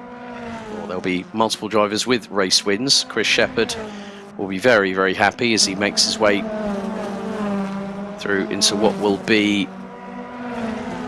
the Jim Clark S's, and then he's going to make his way into Barcroft at about 6th gear, 125, 130 miles an hour. As the rest of the field make their way through Barcroft as I speak. Into sunny in, into sunny out. It's been a tough one for quite a few drivers. Butcher now rounding out the top 10. I'm sure that he might not have the... well, I mean, Chris is a nice guy, but he can I mean, when there's frustration, there's adrenaline straight after a race, drivers will be emotional. That's 100% case in point. But Chris Shepherd now starts the 13th lap, so 3 to go. Ryan Elliott still trying to get past Herlock, but I think they're probably just securing more points towards the championship. You know, they're battling away with Zancho Simsport and THR. The highest placed Zancho Simsport car is Ross McGregor in 3rd place. The highest placed THR car at the moment is Tom Stevens in 7th. So having the cars in 1st, 4th and 5th is a pretty good points haul. I think they're just running in formation. That is a little bit of a strategy call, and that's probably not a bad one. Don't want to see it where both Herlock and Elliott come to blows. But if one says, well, look, can I get past you because I'm faster? That might be helpful in terms of the championship for the respective drivers. But as a team, they will want to keep that very much case in point, because Johannes Lepit is the leading TR powered by Geeks Energy car, because Scott Morris is already out of the race, and Dan Hutt has got the other car in the top 9. So some good points haul for that team, who are a bit further down the field than they would probably like, but nevertheless, with 4 more race evenings still to go here in the 2022 VMO TCUK Championship, powered by Pixelate, with Snetterton, Knockhill, Silverstone National and Brands Hatch GP rounding out the season. Cam Brewster is in 15th, and he's battling away with, that's Kyle Benton. That's very, very close going into the complex, but the leader is now on the final race lap. Chris Shepherd got the opportunity of a reverse grid pole position, and that's exactly the chance that he needed. As now, well, keep your eyes on Johannes Leppert, because Dan Herlock and Ryan Elliott are really being put under the kibosh by the TR powered by Geeks Energy Subaru Levorg GT as they come out of the chicane for the final time. Elliott goes onto the grass, kicks up the dirt behind, and Shepherd, as I see it, is making his way through Tower Bend for what's going to be the 15th and final time, not including the formation lap. We've had one complete lap of the circuit, spanning 2.127 miles in length. But Herlock going on the push to pass, Elliott just keeping in the slipstream. Johannes Leppert will want to keep himself in 6th position and secure very good points for TR, powered by Geeks Energy. There is your race leader, soon to become our second race winner of the evening. It was race 1 and 2 for Matt Richards, but E-Team Hard secures a race victory here at Croft as out of the hairpin, Chris Shepherd in the number 11, having started from reverse grid pole, takes the race 3 victory. It's going to be by a country mile ahead of Matt Richards, who will take second after 2 wins here tonight. Ross McGregor will take P3, but Herlock and Elliott round out the top 5 with E-Team Hard as Callum Wilson ends up in 7th position. Who was that going wide? That was Tom Stevens. And that was behind, well, Dan Hutt has made it 2 TR powered by Geeks Energy cars in the top 8, having finished behind Callum Wilson. Tom Stevens and Chris Butcher make it through to the top 10. Unfortunately, Toby Davis retiring on lap 5 along with Sam Dowman, and only one of the Vilsman Racing cars made it to the end of this race. So Chris Shepherd takes race 3 victory here tonight at Croft. The championship moves on to Snetterton in just a couple of weeks' time on the 5th of October 2022 for round 7. Another 3 races at the Snetterton 300 circuit in Prospect. But Chris Shepherd wins race 3 ahead of Matt Richards, a double race winner here tonight, the only person since Toby Davis at the season opener at Donington Park on the 29th of June, having that dubious honour. Ross McGregor from Zancho Simsport rounds out the top 3 ahead of Daniel Herlock, Ryan Elliott, Johannes Leppert, Callum Wilson, Dan Hutt, Tom Stevens, Chris Butcher rounding out the top 10. John Monroe taking 11th ahead of Lewis Redshaw, Dan Kell, Cameron Brewster, Kyle Benton, Tobias Blumschein and Chris Cobbett bringing up the rear, a lap off of the leaders. On lap 8, we lost Jakub Kowalski with Sam Dowman and Toby Davis on lap 5, and Scott Morris, unfortunately, retiring on lap number 3. So we will wait to see if I get a chance to speak to any of the drivers this evening. But folks, that ends the racing action here tonight. It has been a very, very long evening. And I'm just having a quick check in the Ryan Elliott giving Chris Shepherd his due credence, giving us four-wheel drive some hope in life is what he said. So, yeah. Well, actually, we have got our first interviewee, and he's already in the waiting room. Let's bring him in. From THR, let's bring in Chris Butcher.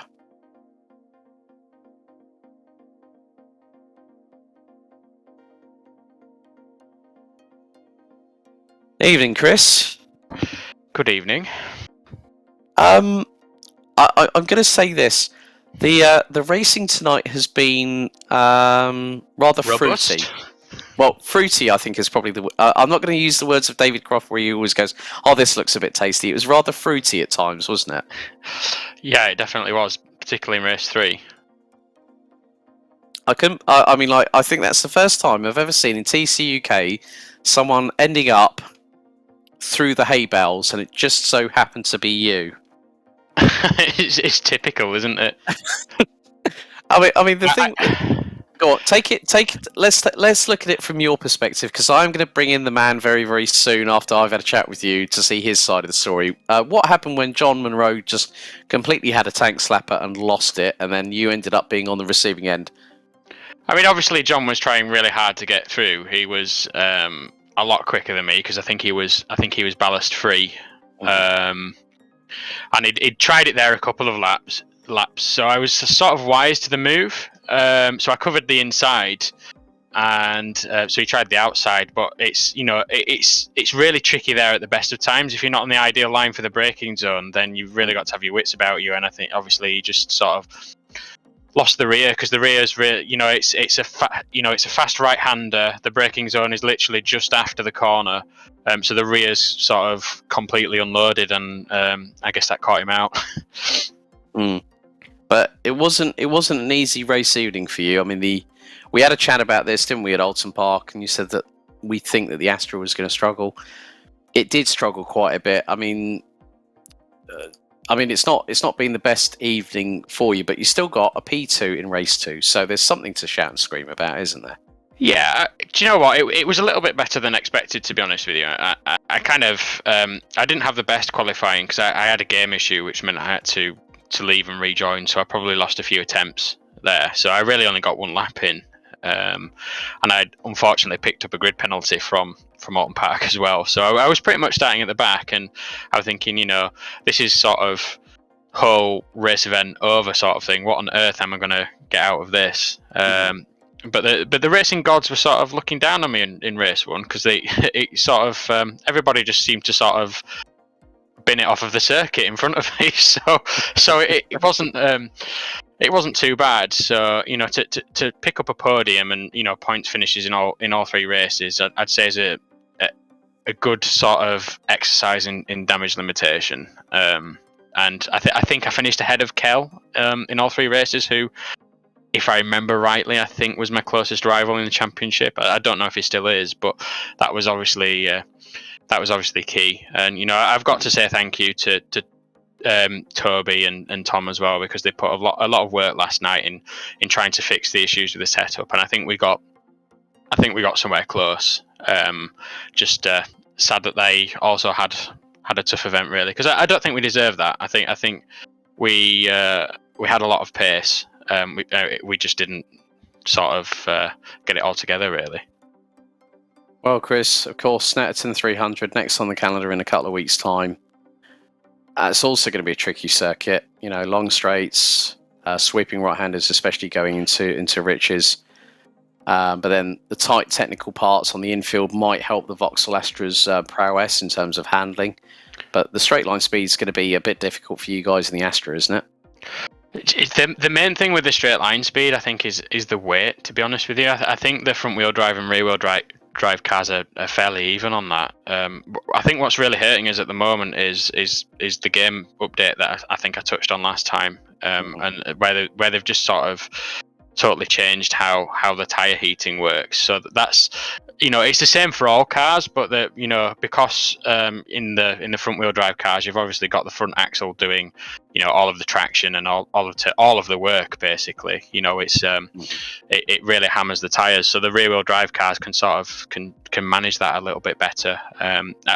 There's part of me that thinks that the league's going to have to look at some sort of balance, because not to take away from Matt's performance, because he's a very good driver, but I think even though Croft is a bit of a rear wheel drive circuit, I think the advantage they had was a little bit too much, to be honest. So I think that's something that the league's going to have to look at closely. Okay, well, Chris, thanks very much for talking to me tonight, mate. Well done on your P2 in race 2, and let's see what Snetterton brings in a couple of weeks' time. Thanks very much, Alex. Right, well, as I say that, Chris Butcher exits the room, and hello, John Monroe. Hello, how's it going? You've been in the trenches tonight, haven't you? Tell me about it. I'm gutted with race 3, to be honest, because it hadn't been a good round anyway for me. Just I had pole position, which was good, and then race 1 I had great tyre wear, it was looking good, I was sitting in the top 3, and then I had 3 screen freezes in the space of 30 seconds, so I went from top 3 to about 9th or 10th, which wasn't great. But yeah, it was okay. And then race 2, I tried to leave enough room on the inside for my teammate and ended up hitting a bollard, which is concrete inside it, which is not good. It was a good recovery run up to the top 12 again with damage, but yeah. And then race 3, I just completely messed up with Chris. Unfortunately, I was having a good battle with him, trying to pick my way through. I stalled off the line as well, so that wasn't good. And then, battling with Chris for 8th or 9th, I think it was, and I just made a stupid move. I tried to kind of put him off by holding around the outside of a corner where you really can't overtake. It was just in the moment, and then I've touched the grass, spun around, and taken Chris out, and it was afterwards so straight away I kind of waited, let him go through, and then it didn't hit me till after that he's obviously in a championship fight as well. So really, really, really not good on my part, but it happens sometimes. I'm going to use a word that our good learned friend, Mr. David Christie, who's currently in South Africa at the moment, that you inadvertently yeeted Chris Butcher into the hay bales. I did, yeah. I was just like thinking of all the people, the two people that had to happen between. I thought, well, first off, Chris always gets involved inadvertently, and then I thought, what on earth happened there? And because I just saw the back end of the focus just go all over the shop, and I thought, oh, he's got this really crossed up, and this is going to end up bad. And all of a sudden, I see the kick up of hail and the hay, and the bales are everywhere, and Chris is just like he just walks back into the set. I was just like thinking, comedy moment in touring cars, and it has to happen here at Croft on TCUK. Not comedy for Chris, sadly. And we've been racing together for years, and we've always had some great battles. But Chris seems to be for some reason when I'm racing Chris, I think that over my 10-year sim racing life, racing with him, it always seems to be Chris that gets the worst of my driving. I'm generally a fairly clean driver, and I have lots of good battles. But I swear that the times where it's gone wrong, more than half the time it's been Chris involved in the other end. So yeah, it's not good, but. We move on, and thankfully, at the end of the day, we didn't lose huge amounts of positions. It was maybe 2 or 3 places, and it's not the end of the world. But yeah, not the way I wanted it to go. Well, John, hopefully things will be a lot better for you next time out at Snetterton in a couple of weeks' time, mate. Thanks for talking to me, and have a good evening. Thanks very much. See you later. Bye. So, with John Monroe, big thank you to him. But the Flying Scotsman this evening, the returning Ross McGregor. Ross, long time, buddy. Hey, Alex. How are you? Not bad. You were definitely putting some moves on the Croft dance floor out there. Fifth in race 1, and then P3 in race 3. Well done, buddy. Thank you very much. It went okay. Race 1. Race 2, I was in a kind of podium position, going for 3rd or 2nd or something like that. Mm-hmm. And then unfortunately, Ryan Elliott tried to cut back on the exit of Tower and just punted me into the barriers as he was cutting back. So that was unfortunate. It kind of ruined my race after that. And then obviously 18th in the grid for race 3. I didn't think I was going to go much further forward than that. And the ways parted at the turn 1, turn 2, turn 3. So oh my god, yes. I was going to say, I mean, you had the ringside seat. I mean, literally, I saw a sea of Zancho and THR literally getting harpooned everywhere. So thinking, hopefully someone's got through that, and then all of a sudden I've seen you literally jump up the order like a rat up a drain pipe, buddy. Yeah, so I climbed about 11 positions in the space of 1 sector. So it was a good start, and after that, just kind of got my head down and tried to move forward. Eventually caught Matt Richards and tried to stay on his tail for as long as I could. But the last 2 or 3 laps, my tyres were dead, and I think he had a bit more boost in hand. So, but yeah, it's 3rd place. I would never have thought that I could get 3rd place starting 18th. So yeah, quite happy with that. It's a bit of an up point, to end the kind of the fictional weekend. And I think we might have closed the gap on THR in the teams championship. So fingers crossed we're a wee bit closer. Well done tonight, mate. It's good to catch up. But yeah, have a good one next time out at Stet. Cheers, Alex. Bye. And, well, for our final interview, the first person since Toby Davis at the opening round at Donington Park picking up the first 2 race victories of the evening and a 2nd in race 3. Well done, Matt Richards. Good job, buddy. How are you? Not too bad. That's a bit of a better showing than some of the previous rounds I've had. Yeah, considering you were otherwise engaged last time out at Alton. I know that with any sim racer, there's a lot of things going on with other championships and everything like that. But that BMW was on point. Like literally, you got away from John in the first race. Won both races comfortably, and then all of a sudden, I mean, from your perspective, we saw that massive incident. I think going through the chicane. through turn 2 on the opening lap. What happened from your perspective? Because I couldn't really make out what was happening. I saw like Sancho to the left, THR to the right, and then there's an Aerostream Motorsport BMW right in the middle. What happened? To be honest, it's a bit of a blur. I got an okay launch, not one of the best ones that I've had. Just about made it through turn 1 safely. I managed to clear cam, so I had a nice sort of tight line for turn 1. And I think it might have been Dan next to me just got a little bit too far to the left and just clipped one of those bollards, and that caused some of the chaos, and I just saw a bit of a mess in my mirror. So I was a bit thankful to get away from that quite cleanly. But yeah, it wasn't too bad. It was actually, considering I only started doing laps today, around 5:30 when I got home. I'm pretty happy with the with the outcome of that one, really.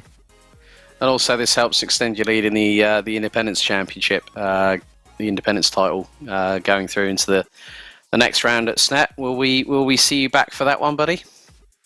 Yeah, hopefully, yeah. And to be honest, with the points that I picked up, I know that Chris had a difficult race 1 and 3.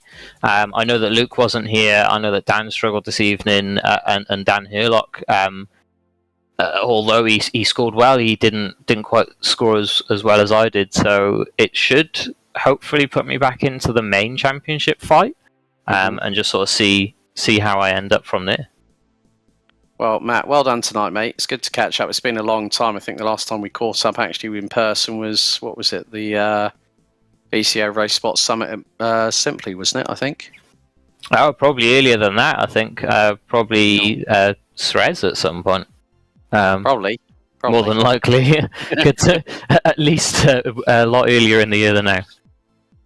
Definitely. But well done tonight, mate. Congratulations. And hopefully we'll chat again soon. Hope so. Hopefully a few more wins on the card. Indeed. Big thank you there to Aerostream Motorsports, Matt Richards. That rounds up the interview part of this show, but also it rounds out the broadcast. A big thank you to everyone watching. A big thank you to the man behind the cameras, Mr. Steve Proudley. I've been Alex Goldschmidt. This has been round 6 of VMO TCUK 2022, powered by Pixlate. Stay tuned for the next round in 2 weeks as we head to the east of England as the Norfolk countryside and Snetterton 300 awaits. Until then, goodbye for now.